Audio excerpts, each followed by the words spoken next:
The return of Sheikh Hasina in the parliamentary elections in 2009 is a significant development not only for Bangladesh but also for the immediate neighborhood. Sri Lanka has emerged from nearly 30 years of insurgency. They have re-elected President Rajapaksa and they're preparing for parliamentary elections. India has a huge stake in Sri Lanka.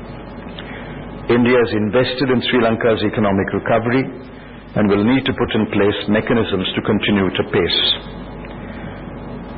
India is also obliged in her own interest to help Sri Lanka build a consensus and find an answer to its ethnic problem. As far as Nepal is concerned, recent developments are a matter of grave concern. A long period of political instability in this neighboring country is taking its toll on economic issues, besides impacting on subjects of concern. It has led to sprouting of anti-India activities, challenging the security of the Siliguri corridor in North Bengal, besides providing sanctuary to those desirous of fomenting problems in the eastern part of India. Myanmar is in the process of yet another experiment with military-dictated parliamentary democracy. Whether that model will succeed, I do not wish to comment on that. However, Myanmar, like the former East Pakistan, is home to Indian insurgent groups, which that state tolerates as state policy to act as insurance against perceived Indian inimical designs.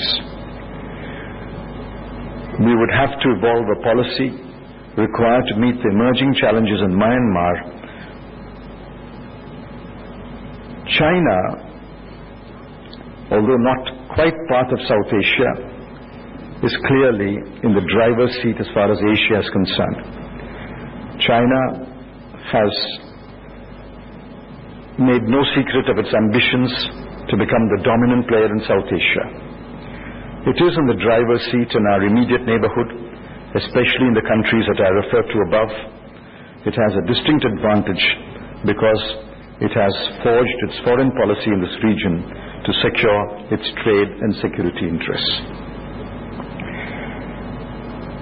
Turning to the next issue of Naxalism or Maoism, it's a graver problem than jihadi terrorism.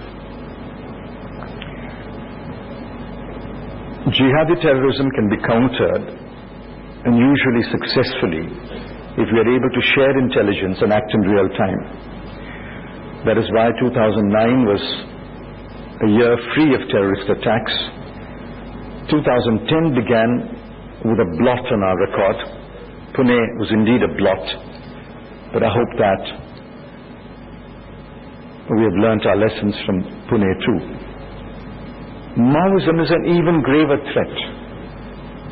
Today, the Naxalites have a presence in over 200 districts. They are capable of striking in 83 districts.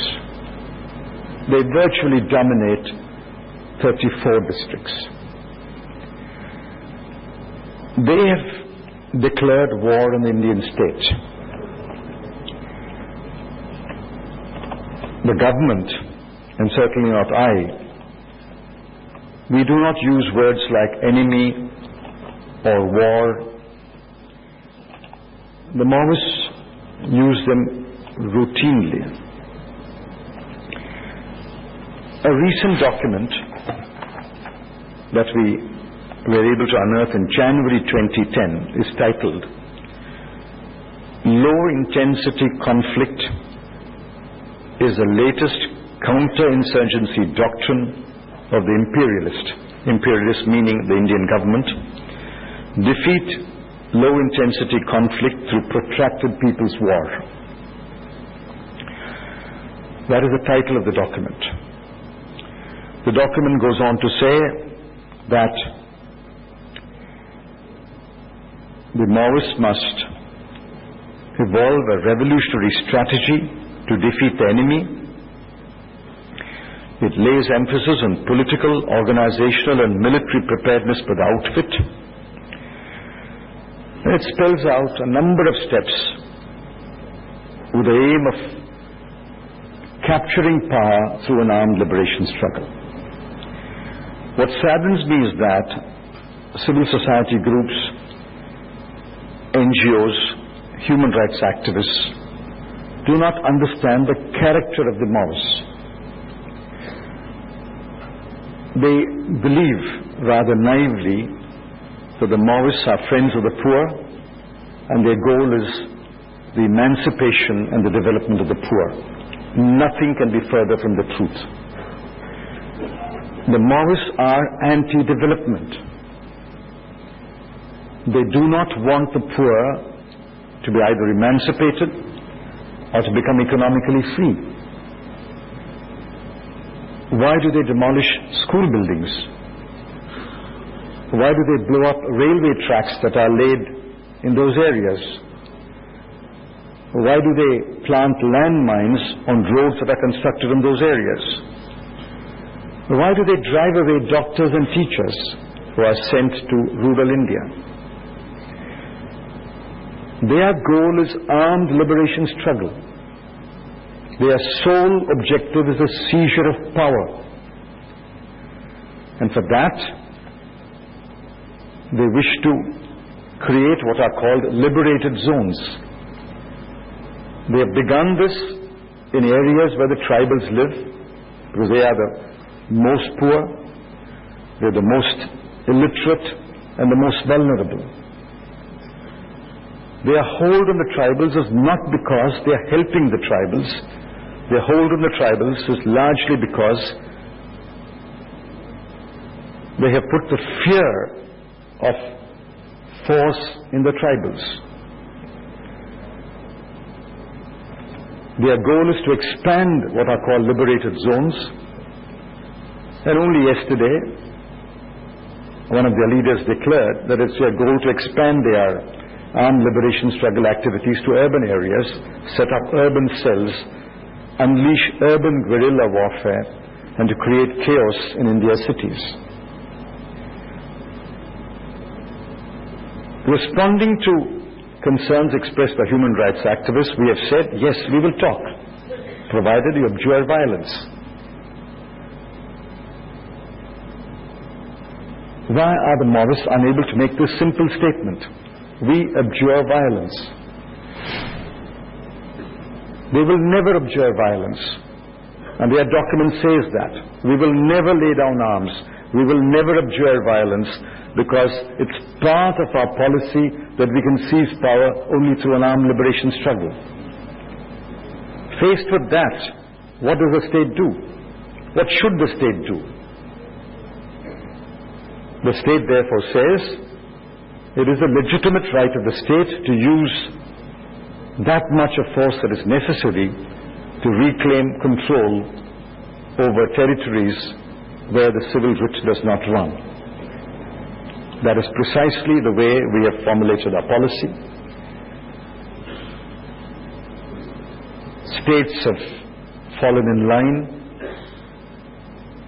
We now have an enthusiastic response from Maharashtra, Chhattisgarh, more recently Bengal and Jharkhand and Orissa, and I'm sure the one or two other states that seem ambivalent will quickly accept this policy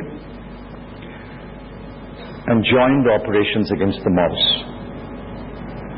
I'm confident that if we remain steadfast in this path, careful, controlled, calibrated operations to reclaim territories that are dominated by the Maoists, we should be able to rid ourselves of this menace in about 2 to 3 years, and then bring about development.